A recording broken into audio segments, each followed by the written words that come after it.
thought at a time with Ian Travers, where we get curious about what makes us tick. Before I introduce our guest to you this time, I'm actually joined this side of the table by the multifaceted Ant Sahota. Hello, Ian. So this is something new, as you will have picked up from recent announcements.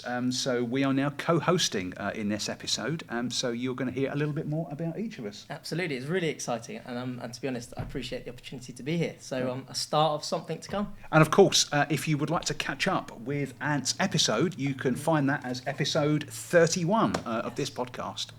So I'm delighted to welcome our guest this week. Is a woman who knows how to put health first. Welcome, Saima Husain. Well, thank you very much. Thanks, Ian. Thanks ever so much for taking the time to join us, Pleasure. and for being the first person who is facing what seems like an interview panel of two interviewers. So thank you very much for that. Let's start then by just telling us, Saima, what do you do now?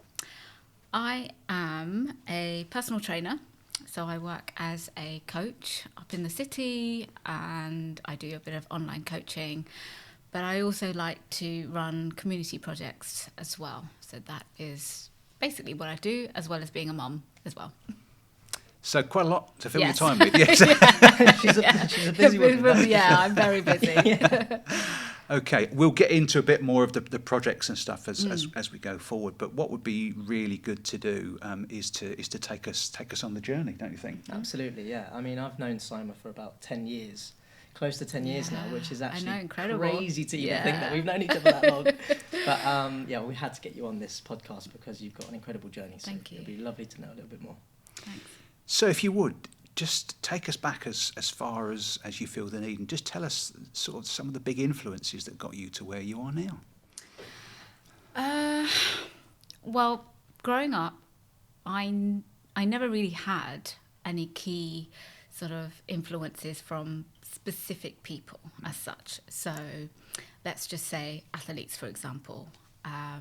There's always lots of influences around you look up to as role models.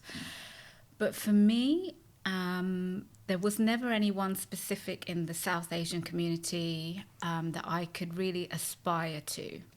And I always felt like there was a lack, something was missing. And obviously I would love watching everyone compete and support all the GB athletes when they're competing. I loved watching the Olympics growing up. But I just felt like there was a gap. And I guess if I'm honest, growing up, I always felt quite lost. And that would also come from living in a bit of a sheltered life, a strict family household, not having the same upbringing as most kids where you can go out and just sort of play with your friends and go out for a bike ride, etc. It would be pretty much go to school, come home, do chores and repeat. Right. So I guess my circumstances, the hardship that I've had, has been my influence to get me where I am today. Okay. So in that period where it was, coming from school, sort of do your chores, what was that support network like at the time? There wasn't a support network. Right. For a long time, I felt like my parents didn't really love me, and I didn't quite get why they were bringing us up in the way that they did. And it wasn't until much later in life that I realised that actually they just are doing what they think is best because they have learned from their parents and their society, which is so different to mine. They grew up in Pakistan, I've grown up here. And for them to have to come to another country and everything is so different, they're going to be protective. So I always just thought like, oh my God, like my parents are so difficult and I can't have a life. But then it was later on that I thought, okay, my dad obviously would say no and not explain the no, but now I get his reasonings behind why you can't go out at this time or why I don't want you working this late shift. So there was no support network, hence probably why I felt like I developed anxiety from a very young age. I would spend a lot of time by myself and just within my thoughts, and just helpless, not really sure what to do. There wasn't anyone I could really turn to, apart from school friends and school teachers. But then that came with, well, if I expose how I'm feeling, I'm going to feel ashamed and embarrassed. Right. So I don't want to tell them that I'm going through things, because it's just, they're not going to understand, and I feel like I'm just going to look silly. So it was really hard to effectively show any kind of emotion side, and also any kind of dreams or any kind of direction you wanted to go in. You couldn't really share that going forward. And the thing with being at school, I loved being at school, but even I remember I had my tutor, actually, I didn't like her because I always felt like she was very unsupportive as well. So I didn't have support from my tutor, because she kind of just thought, well, there's no point in you following this route, because you're never going to achieve it. So from a very young age, I've had people sort of telling me, well, you can't do this, you can't achieve that. I remember when I finished my GCSEs, my dad, normally your parents would be happy and they'd be like, yeah, my daughter passed and my son passed his GCSEs, etc. Oh yeah, she's probably done all right.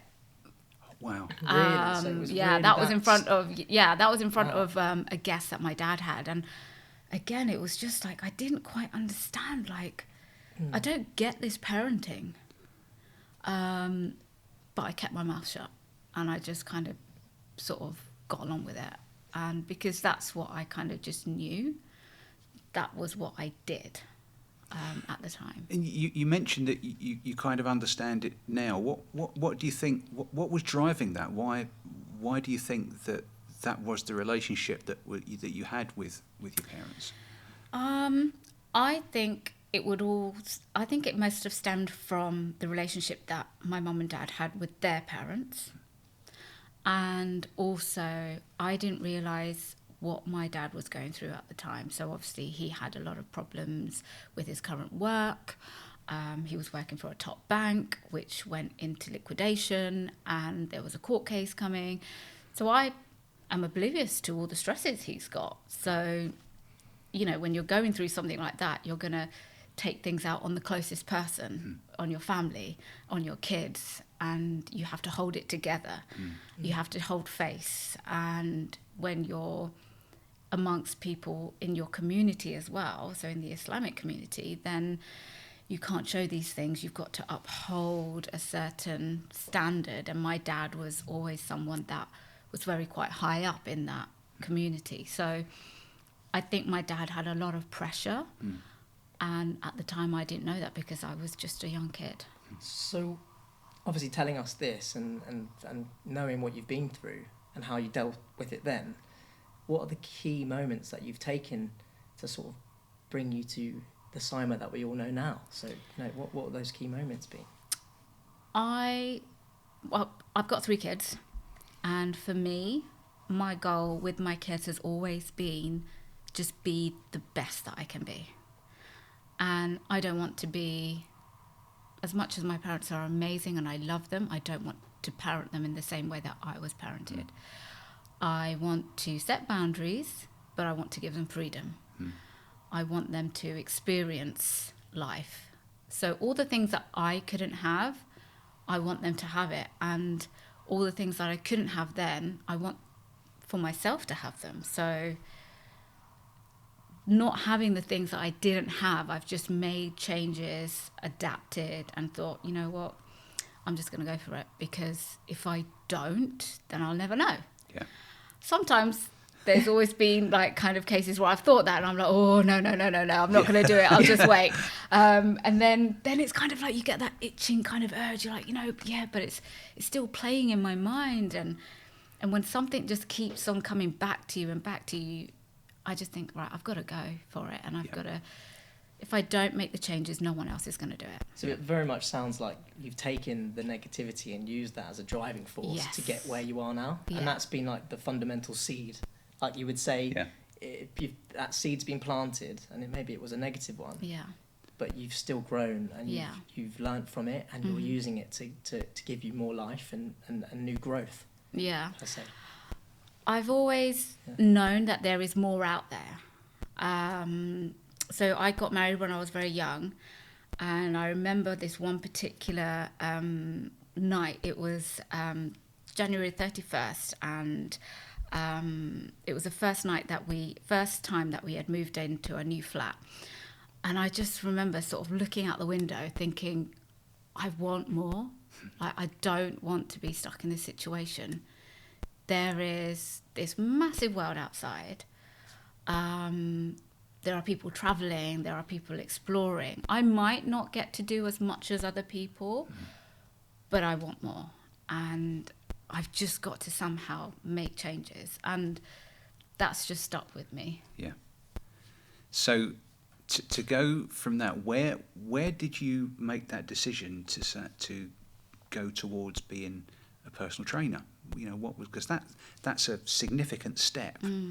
After I've always been interested in sport, and sport when I was in school was the one thing that I loved, as well as my art classes. So being creative in art and sports, I would try and be in every club I possibly could, because that was the only chance for me to actually have fun. Because I couldn't have it. Yeah, I know. I couldn't have fun outside the house because I wasn't allowed to go out. Yeah. So when I separated and I kind of sort of picked myself up, you know, I left my marriage and I had 2 kids, and I thought, right, I've got to get a job. I've got to sort my housing out. I didn't have anywhere to live. I spent 2 days driving around and asking hotels if they could put me up, basically, because I had like about £200 in my account. Oh, wow. And I didn't know where to go. So then I kind of thought, okay, I need to take the bold step and just go to the council and say, right, I have no home and I've got 2 kids. So from then onwards, I thought I need to, once I've established getting a job, sorting my housing out, and I'm in a routine, I'll get myself back into fitness. I'll go and sign up to the local gym. So that's when I kind of came across the gym in New Malden, where I met my ex-partner. And he was like, I do a boot camp, come and join. And this was something very different. I'd never experienced it. And it was fun. And I guess the PT element started then, because I got back into fitness and I realised, well, I enjoy this. And this is what I liked when I was a kid. I had fun when I was a kid. And I'm having fun now. And it kind of just sort of stuck with me since then. And that was actually the met. time that we met. Yeah. So that's the time that me and Saima sort of, our energies collided. Yeah. And I saw you bouncing around like a Yeah, bean. Like yeah, clearly I you'd was- found some type yeah. of energy there. Yeah. Because I could see it, and we were both gymming at the time. Yeah, yeah. And, It was nice. It was just a new lease of life, and I really enjoyed it. But there was obviously an element to my life at that point which was just really hard.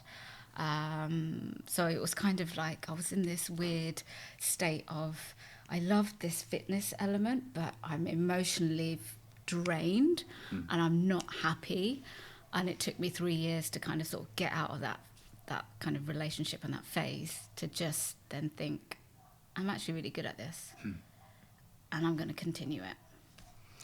Oh, there's a couple of things. There's so much to unpack in there. Yeah, But I mean, there's a lot.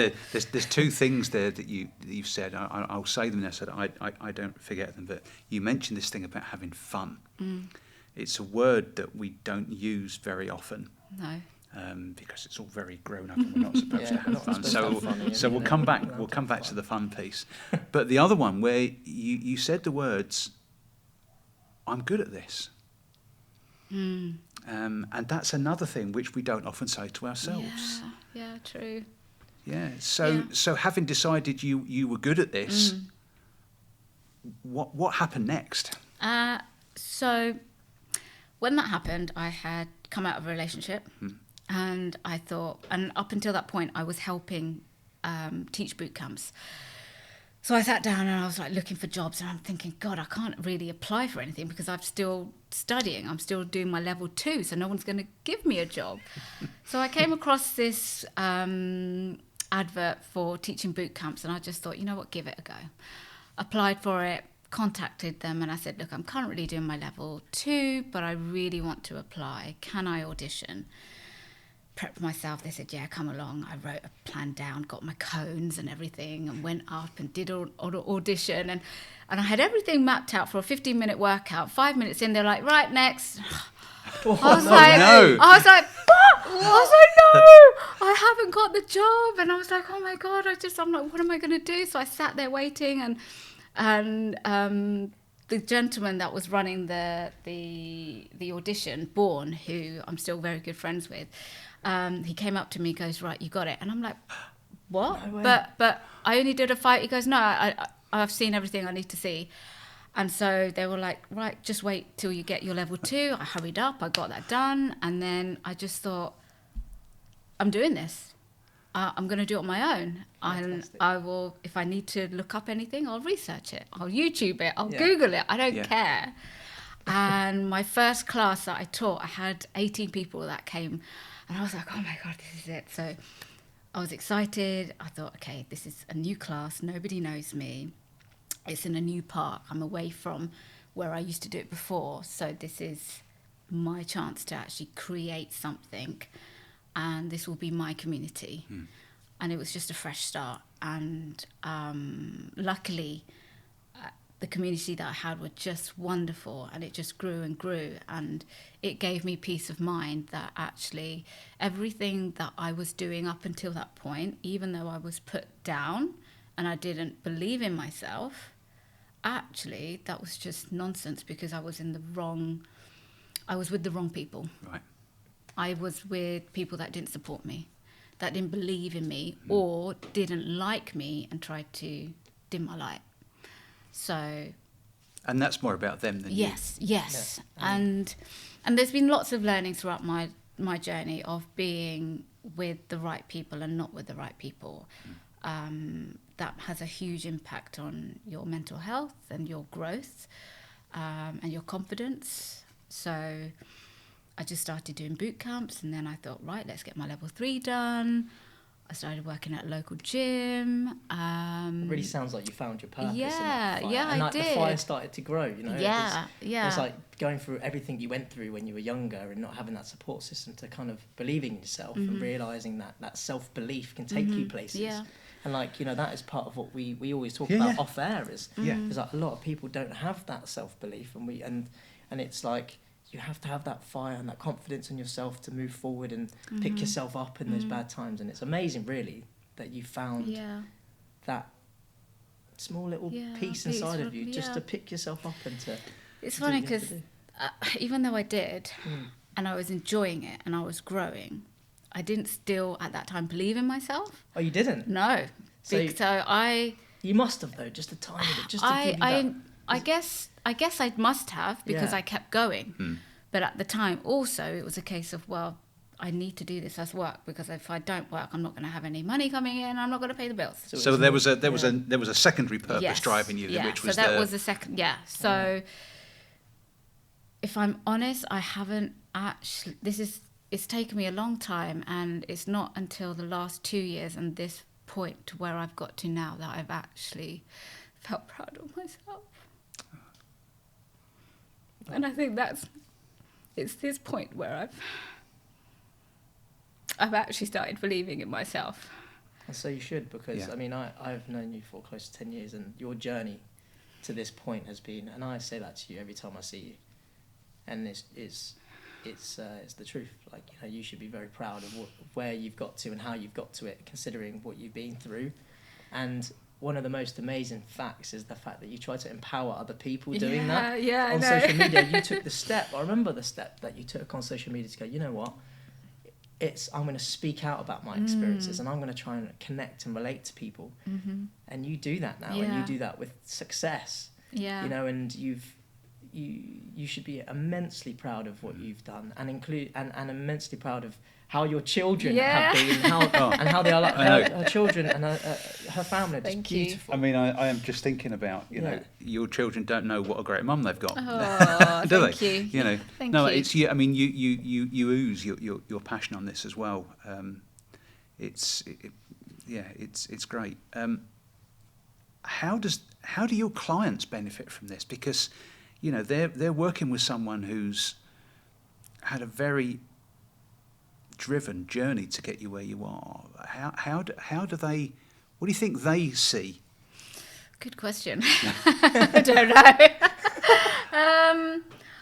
I would like to think that they see my passion and my drive. Yeah. And for me, when I coach my clients, it's really important that they come out of a session feeling good mentally as well as physically. So I've kind of had the time where I've beasted clients and I've made them feel like, oh my God, they're absolutely exhausted and they can't walk and they're sweating loads. But over the years, I've grown a lot. And for me, I think it's important that you feel like you've accomplished something in every session.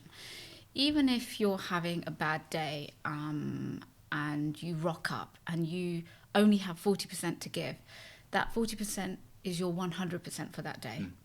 And that is a huge thing, and you need to acknowledge it.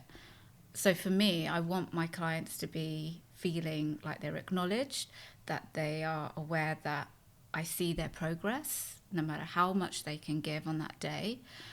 And it's important to just be open and honest about your journey. So I'm very much like, if you need someone to talk to, I'm always here. Like, I will be honest with them and say, I'm here to listen to you. And share your journey with you. And if you come to me and you're not feeling like you can go ahead with this session, then we'll find out why. Yeah. Because it's when you start training, there's always a bigger reason behind it. Yes, we want to look good and we want to tone and might want the six pack, but there's always a bigger element behind it, and it mainly is fears, insecurities, worries, mental health. That's usually the bigger drive behind it. And as Ant was saying, I became very open about myself. I've done stories where I've said, look, I'm feeling really down today. I feel lost and I feel absolutely worthless. I've cried on social media, and we don't see enough people showing these things. And if you see, you can see lots of celebs might do it, but then celebs, I almost feel like, even though they're at that stage, at that higher sort of ranking, let's say, it doesn't almost seem like they're normal people like us. So it doesn't seem as relatable. You might kind of think, yeah, but you can go on holiday and buy yourself this or something. But when you see someone then it's kind of like, oh, I didn't realise she's going through that, or he's going through that. But then they rock up and they do their job and they're making it work. Yeah. I think there's so much to that, the more I learn in the years in this space of sort of mental fitness, if you will, we have no idea what is going on behind people's eyes. I don't think I've ever invested time in getting to know someone without realising that they've got battles. And the other thing it's really refreshing to talk about as well is the fact that it's actually okay to have bad days, bad weeks. Yeah, that's the one thing that when I see your stories, it makes it. I connect with it instantly, because you think to yourself, well, like, people don't showcase this enough, and it's in fact it's motivational in the sense of, like, you go, it's okay to feel bad, it's okay to feel like this. How can I pick myself up? And I think it's a really good way to connect with people, and also to motivate them. Yeah, and I think you're to keep going, and going and going, and then get up again and get up and get back into it, whatever that it is. And that's the thing, isn't it? It's finding that thing that which drives you forward. That's great. I love it. Do you use similar strategies as a parent? I guess yes. I would say so, because my eldest too, she has finished uni and she was very unsure as to what she wanted to do. And my second daughter, she's in her second year and she's kind of questioning whether she wants to continue doing law or not. And for me, I'm very much like, I will support you no matter what. As long as you are always true to yourself and you enjoy what you're doing and you put everything into it and you're happy and you're content, then that's all that matters. You don't go on don't go getting a job because it's going to give you 60k a year, but you're going to be stressed.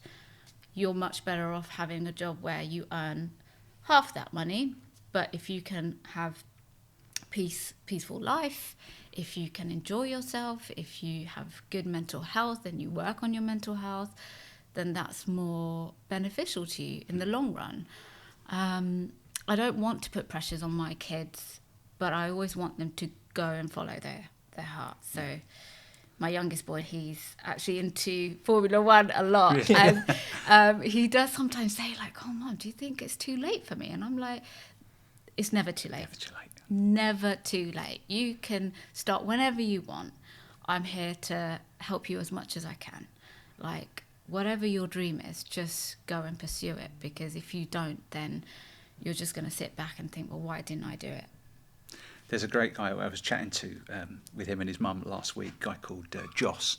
I think Joss is now 9, and he is into karting, and he's doing really, really well. So shout out to Joss. You know who you are on here. And he'd love to be in F1.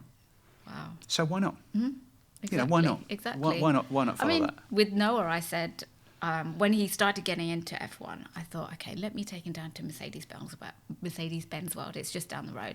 Took him there, and his eyes were kind of like lighting up, and he was a little bit like kind of shy as well at the same time, but he was kind of looking around. And then I've said to him, well, look, if we need to get you an apprenticeship or something, let's look into it. I'll try and see what contacts I can make and sort of people I can get in touch with. Like, I will help you as much as I can, but it's got to be your passion. Yeah. And it sounds like such a contrast of what you've went through when you were a kid. Yeah, I know. I will bend over backwards for my Like, kids. it just sounds That's like brilliant. you've gone full circle and you're giving that back, which I think is.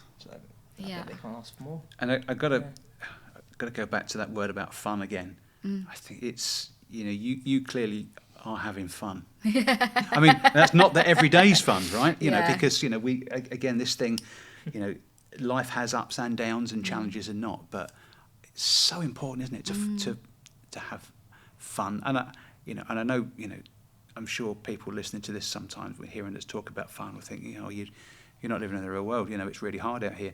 Yeah, but fun can just be that smile you have on your face when something comes on the radio or the podcast, or something that someone does makes you smile. Or it doesn't have to be big stuff, but we've got to find space, haven't we, for it? Being like, when you're adults, you're just kind of like, oh, well, you're grown up and you just you don't have time for fun. When did it suddenly go serious? Yeah, I know. It's like, it happens. Where's it in the syllabus? I think I'm getting there. We must getting there, Ian. We must check somewhere it's boring. on the advent of this birthday. The fun is over. No, it's not. Never. I think I was chatting to Ant earlier, like obviously what I'm currently doing right now, I'm hoping to sort of expand into a few more projects, but one of the elements of that is for grown-ups to have fun, because when you're a kid, that's all you want to do, because that's all you know, and we forget to be kids, and that's why I loved being in all my school sport teams, because it was just fun, and there wasn't the pressure of, we don't, at the time, like for me, we don't want Saima on our team because she's brown, or we don't want Saima on our team because she's a girl. It was like, she's good at this, let's get her on our team. And that's all I knew at the time. So I was very lucky in that respect. So why shouldn't we have fun doing sports? Why shouldn't we have fun lifting weights and, and doing crazy challenges and stuff? Yeah. And, and a lot of this, if you can discover your why somewhere along the line, you said some people, they're doing this to get a six-pack or to whatever, but why? And I think almost if you can click with your why, that actually becomes fun. Yeah, absolutely. And it also constitutes to what we say a lot between us is the mental fitness side. is a lot of people focus on, say, the physical aspect of things, but having a bit of fun in your life and having a bit of doing whatever it might be, you know, it gives you that just element of that mental fitness just gets ticked, and you end up being able to sort of have that balance of life, you know. And I think it gives you a bit more motivation to do the things you want to do, and that fire. So it's just Who doesn't laugh or smile running downhill? Or is that just me?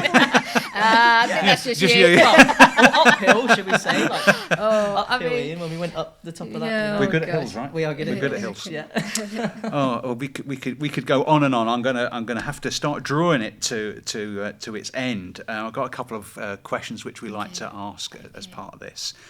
So that the first question is, let's assume we could conquer time travel, and you could write the younger Saima a letter for you to find when you were younger. What would you write in it, knowing what you know now? What would you say to yourself? I would be honest and say it's going to get tough before it gets better. You're going to have hard times, but through those hard times you are going to grow and learn from all of those hardships and continue to be who you are, true to yourself. You're going to be that Saima that was a kid throughout all of it, and you'll come at the end of it through the tunnel having learnt so much about yourself, and you will be in a strong, positive position than you would ever realise you will be. I think I would just reassure the younger Saima that you will still be who you are later down the line, but it's just going to take some struggles. But through those struggles, you're going to come out on top. That's lovely. Yeah. Yeah. I love that sentiment as well, the recognition that it isn't actually a linear line and it's all sweetness and roses. Yeah, absolutely. You know, that's great. Yeah. Super. What a note, stamp it. See, I know, love that. I I love should that. we should actually have. Oh, there's our note. We should give it back to you. I should do. So the very last part of the podcast in this series, we've been asking previous guests to leave a question for the next guest. So I'd like to invite you to think of a question that you might like a future guest to answer. Okay. Do I say that now? Yeah. Oh, okay. Okay. I would like to ask, what is one fear that you currently have that you are not working on, and why? Oh, I like That's that. a good one. I like that. I might be thinking about that on the train tonight. Fast. Yeah, I love yeah, that. Yeah. No, I like that. Okay, thank you for that. So, my last question then is one left by a previous guest, which is, if tomorrow you could find 5 minutes for yourself, or 5 minutes more if you already do that, where would it come from? Where would you find 5 minutes or 5 more minutes of you time? Where would it come from? That's a tough one to answer because time shifting isn't yeah, it's made up yet. It's a tough one because I know and I had this conversation with a friend 2 days ago. I can be very bad at setting boundaries with having time for myself, which I think has stemmed from COVID. I think we spoke about this as well. And being self-employed, I find that my brain's always ticking. So usually if I'm feeling flat out and exhausted and I need to go and do something else, I think, okay, look, I'm just going to sit on the sofa for 5 minutes, breathe, and then I'm going to get up and go and do something else. So that is usually how I find 5 minutes. If I just need that quick little breath of air to before I go and do something else, which I think is something that I need to work on a lot. But I will try and find more than 5 minutes tomorrow. Fantastic. That's great. It's been an absolute pleasure talking to you. It really has. Thank you so much for coming on. Thank you for having me, Ian. And Great. You're very welcome. Thank you. Thank you for sharing your wonderful story. Thank you. Thank you. So this has been One Thought at a Time with Ian Travers and Anthony Sahota. so thanks for listening. Please do remember to like and subscribe. And if you have been, thanks for listening.